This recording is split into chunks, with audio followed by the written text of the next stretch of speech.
very warm welcome to all of you guys. So welcome back under the lecture 2 of a cash management, that is a unit 11. So in the previous lecture we have discussed about the concept of a cash management is that what do you mean by the cash management, what are the other aspects that is related to cash management, how we prepare the cash budget, and after the preparation of a cash budget, how we will manage, means how we plan our cash in a proper way, trying to figure out that whether we are going to receive the deficit over there or we are going to have the excess of cash over there, and then we are trying to manage the things according to that in our budget. So the next thing is we have to compute is the next thing how we have to discuss now is the computation of an optimum cash balance. So this is the one more aspect of the cash management that you guys, when we have discussed about the cash management, so in that we have discussed about that first of all we have to go for the cash planning. For the cash planning we prepare the cash budget that we have already discussed in the previous lecture, and the next thing that we have to do with it is the determination of an optimum cash balance. So when we talk about the optimum cash balance, this is the cash balance which an organization need to have with itself, making sure neither it has an excess cash or neither it has a shortage of a cash. So means maintaining the optimum cash over there. So this is the cash balance which is neither the shortage neither the excess, keeping in mind that the total cost that is involved with the controlling or keeping that cash in our hand is the minimum one, keeping in mind the transactional cost and the opportunity cost that is related to it. So for the computation on optimum cash balance, this is what we have to discuss in this lecture. A firm has to maintain an optimum cash balance. An optimum cash balance is that cash balance where the firm opportunity cost equal to the transaction cost and the total costs are minimum. So basically when we talk about the optimum cash balance of any of the organization, I have already told you we have to keep the total cost as minimum or as less as we can keep. So what is the total cost consist of in the keeping the cash balance, that is a transaction cost and opportunity cost. So these are the two costs that is associated with maintaining the cash balance in the organization, and after our optimum cash balance will be a balance where the transaction cost and the total or the opportunity cost are equal with each other, making sure that the total cost will be the minimum. Then how to determine the optimum cash balance? So basically if you have to determine the optimum cash balance, that how we are going to do it, that is what we have to discuss in this lecture. The optimum cash balance can be determined by the number of mathematical models, but here the most important models that we are going to discuss now for the optimum cash balance is the Binomol model. First model then we are going to discuss is Baumol model, Baumol model. So that Baumol model is also called inventory model. And the other model that we have with us, the second model that we have with us is a Miller Orr model. So Miller Orr model, which is also called as a more statistical model in its approach. So these are the two models which give you a mathematical equation or an expression through which you can through which you can consider your transaction cost that is involved in your cash management and the opportunity cost of that cash balance, and according to that you can determine that how much cash balance you should keep with yourself at any time, keeping the total cost of that cash balance at a low, using the Baumol model and the second that is Miller and Orr model. So the first of all the model that we are going to study is the Baumol model. So let's begin up with it. So Baumol model is a more simpler in its approach. So the model was developed by the Baumol. As you guys know, this model is suitable only when the cash inflows and are predictable. So means Baumol model. So this model can be used when the cash flows are predictable. can predict the cash flow. So they are predictable, means your cash is certain. It's not uncertain. So mean in the case when you are not very much sure about your cash certainty, or the cash flows are cannot be predictable with very certainty, and there is an uncertain cash flow is there, so you can't use a Baumol model over there. So this is one of the becomes the biggest disadvantage of the Baumol model also. It consider optimum cash balance similar to the economic order quantity. So I hope so in the previous chapter we have done EOQ.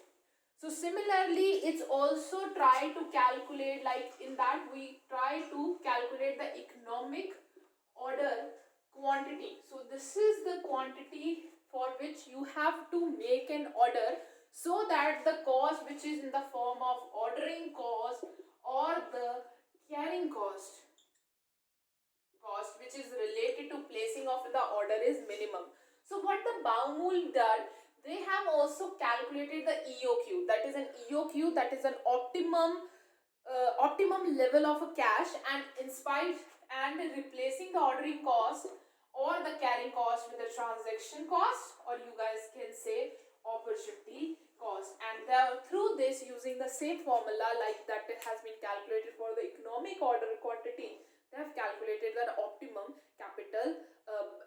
optimum cash balance also. So it considers the optimum cash balance in a similar way the economic order quantity, since it is based on the EOQ concept, and also in both the cases there is a trade-off between the cost of borrowing, that is the sale of security cost, and the opportunity cost. So basically there has to be a trade-off between the two costs, that is a transaction cost.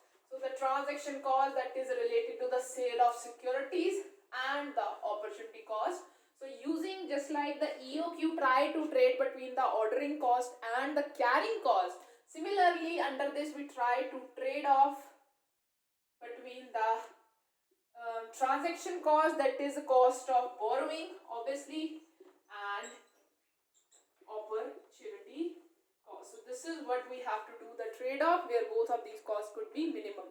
The point where the total cost is minimum, there it is a Baumol, you guys can say your optimum cost balance is there. So the Baumol model is also based on some of the assumptions that you have to keep in mind before the working or going for the working of this model. That firm knows its cash need with certainty. So one of the major assumption of when you have to go for the working of a Baumol model, that the firm has to make sure that it is very certain about that how much cash inflows will be there, how much cash outflow will be there. If there is any uncertainty related to the cash flow, then the Baumol model might not work. Second is the cash payment of the firm occurs uniformly over a period of time. So it is known with the certainty. The opportunity cost of holding the cash is also known, and it remains stable over a period of time. The transaction cost is also known, and it remains stable over a period of time. So this is the assumptions that is related to the Baumol model, that first of all the cash flows are very certain, they don't fluctuate over a period of time, they remain same. The opportunity cost is also same, it is stable, and along with that the transaction cost is also stable over a period of time. So these are the assumptions that is related to the Baumol model when you're working with that model of inventory management. So element of total cost. So when we discuss the Baumol model, in that it's considered the total cost, and the total cost is considered in the element of, the first one is conversion cost.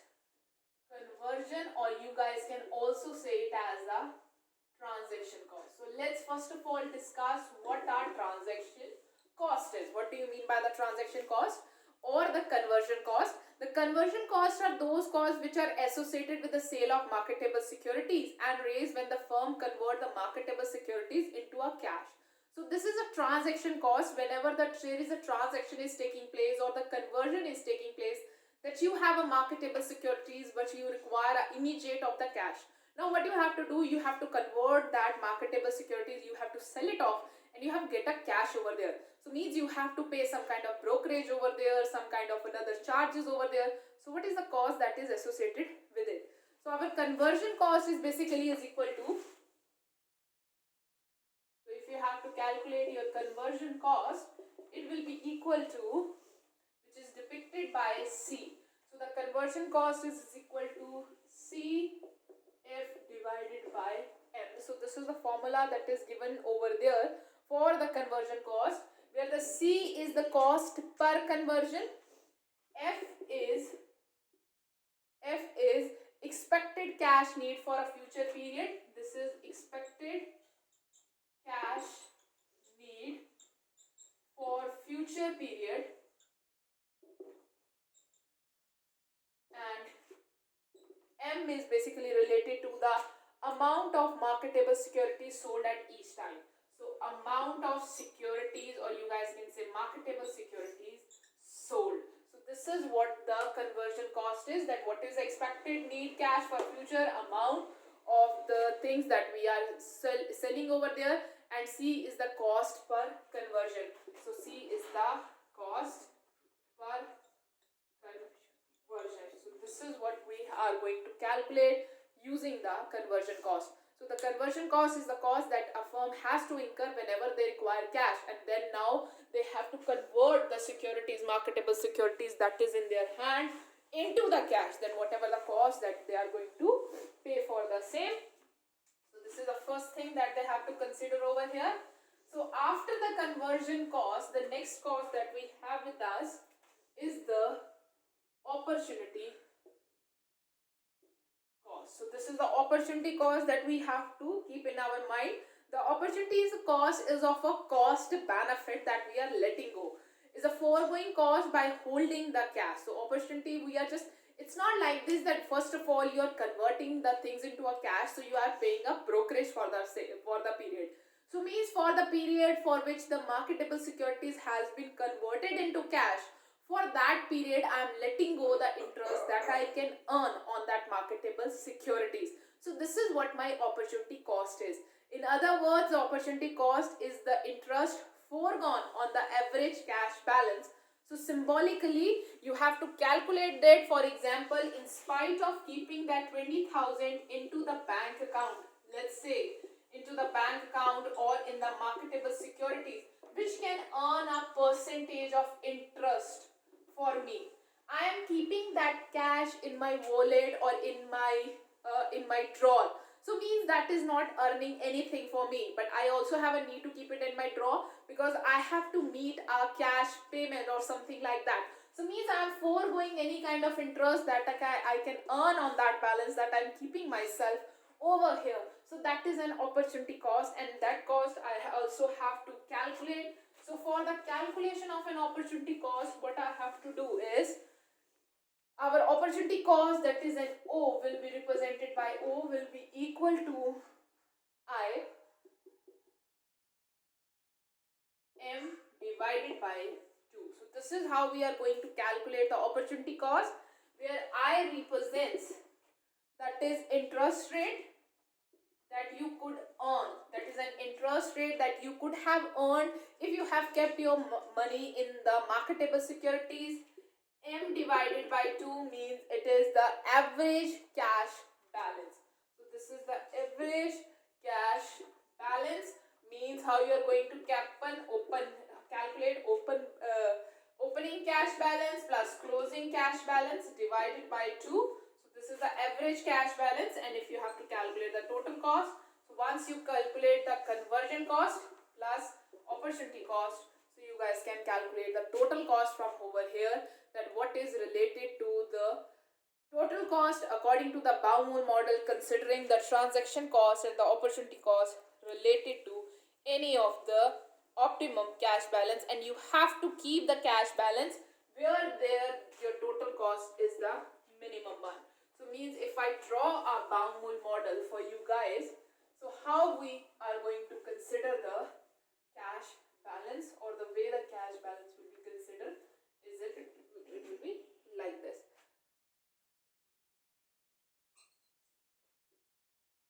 So this is the cost, considering total cost that will be there, cash conversion size. So here it is a cash conversion size. Larger the size, there will be large association of cost that will be there. So our opportunity cost will be like this. It will keep on increasing in a constant rate because we consider it as a constant one. So that's why our opportunity cost or the interest cost will go like this. So this is a cash conversion size. More the cash you are converting, more will be your opportunity cost. Your total cost will be like this, and your conversion transaction or your transaction cost will be like this. So you have to keep in your mind somewhere where both of these costs are the minimum one. You have to make sure to invest here. This is your total, this is your transaction cost, that is your conversion cost. So where both of these costs are equal or the same, this is the cost where your total cost will be minimum, and this will be your optimum cash balance. So this you have to calculate using the formula. You have to calculate the total cost, for which you first of all have to calculate your conversion cost. In that you have to plus your transaction opportunity cost, so that you can calculate this curve. So this is how we depict the optimum cash balance. And if you want to calculate it using the EOQ formula, for that we will be using a simple EOQ type of a formula for the calculation on optimum cash balance. That will be ECL, that will be economic conversion lot, that at a particular time how much size of your conversion should be, so that it's keep your total cost related to that size minimum. So we are calculating economic conversion size, that at a particular point of time when you're in a requirement of a cash, how much lot of your marketable securities you should convert, so that keeping your total cost and the opportunity cost related to that lot as a minimum one. So for that we are calculating ECL, which will be equal to same EOQ formula, 2CF divided by O, where ECL is an economic conversion lot, C is the cost per conversion, F is the expected cash need,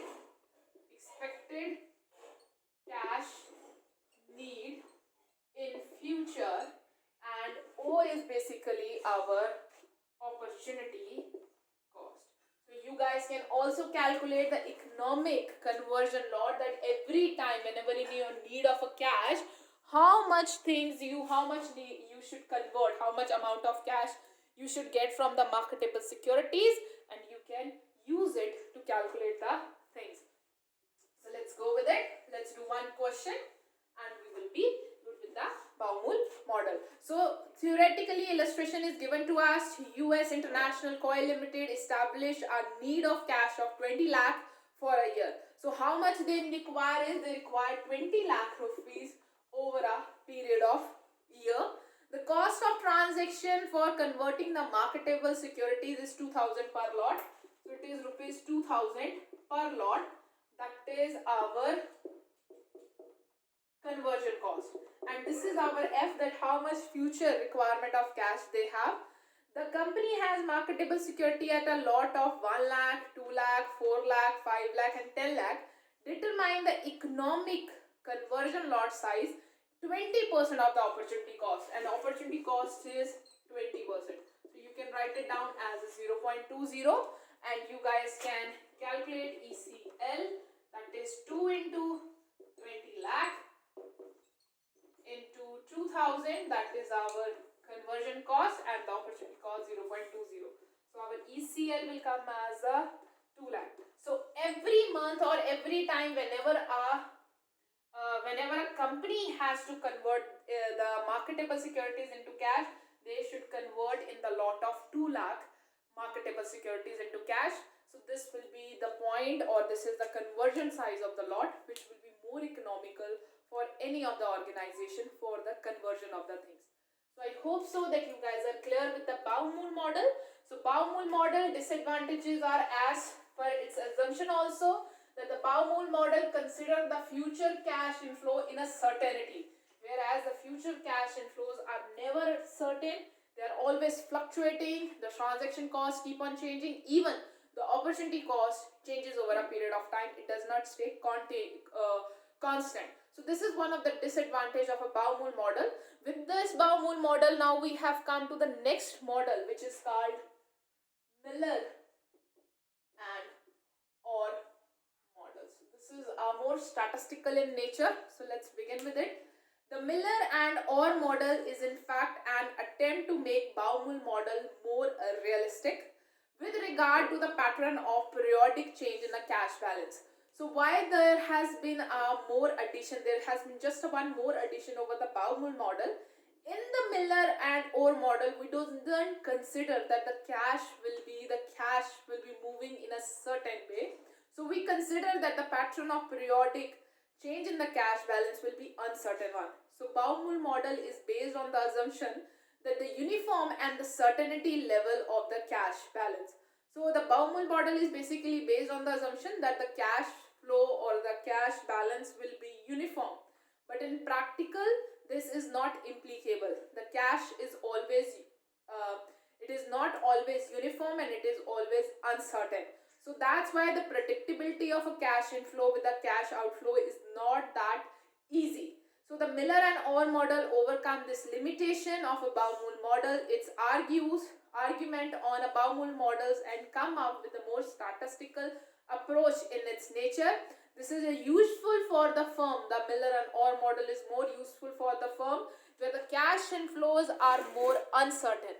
And the Miller and Orr model provide two controlling limits. So in this we have two control limits in which with uncertainty our cash flow will fluctuate. That is an upper control limit of the cash and the lower control limit of a cash. So Miller and Orr provide two control limit, the upper limit and the lower limit along with the return point. The following figures show the two control limit and return point. So according to this balance, so if you talk about according to the Miller model, the cash balance will always fluctuate between the upper limit and the lower limit.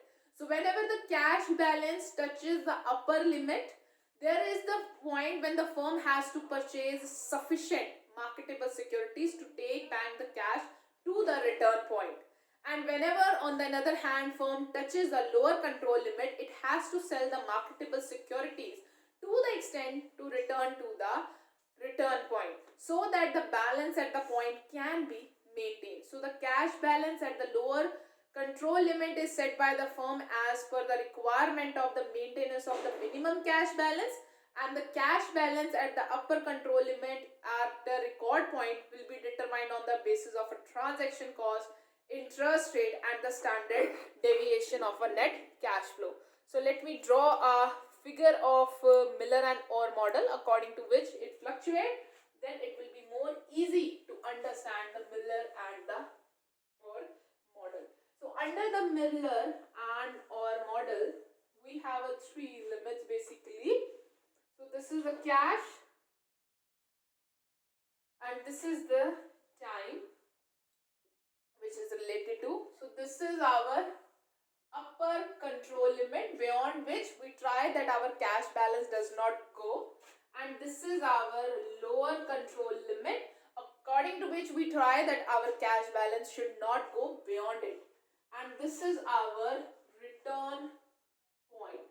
So what happens is return point. So what happens is that our cash balance keep on fluctuating in between. So whenever it touches the upper limit, so what we do here, we purchase. Here what we will do, we will purchase the securities, marketable securities, so that our amount of cash balance that we have comes to the return point. If it wants, it can go above again. It wants, it can may come down also. It's keep on For example, it's touched the lower limit. If it is touches or goes beyond the lower limit, here we start selling the marketable securities so that it again goes back to the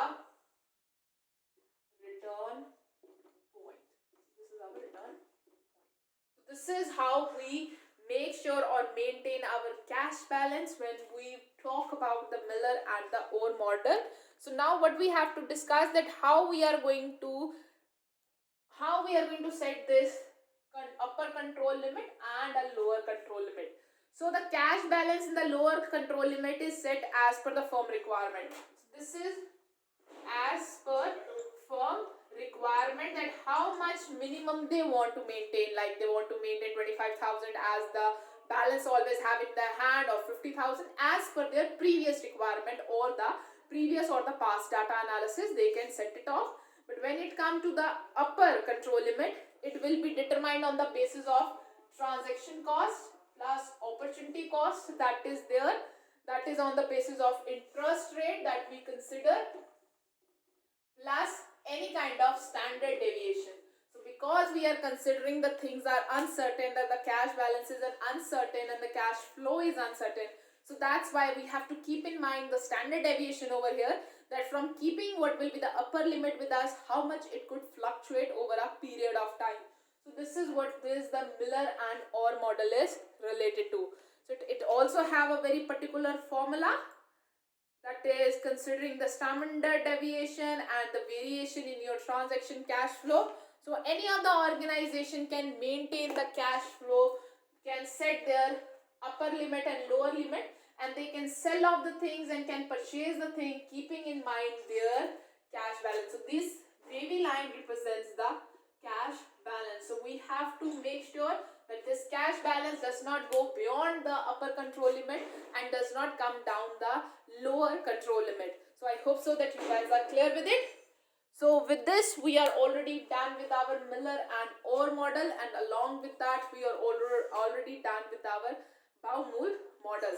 So in both the model, the Baumol model is more inventory type of model because it's considered the things are very in a constant way, whereas you guys can see over in the middle in the Miller model, you can't certify the things. Why? Because the cash balance requirement is always uncertain and it's keep on fluctuating, so there is no optimum on a one figure that you can focus on. So this is what the main difference between the two models are there. I hope so that you guys are clear with the both model.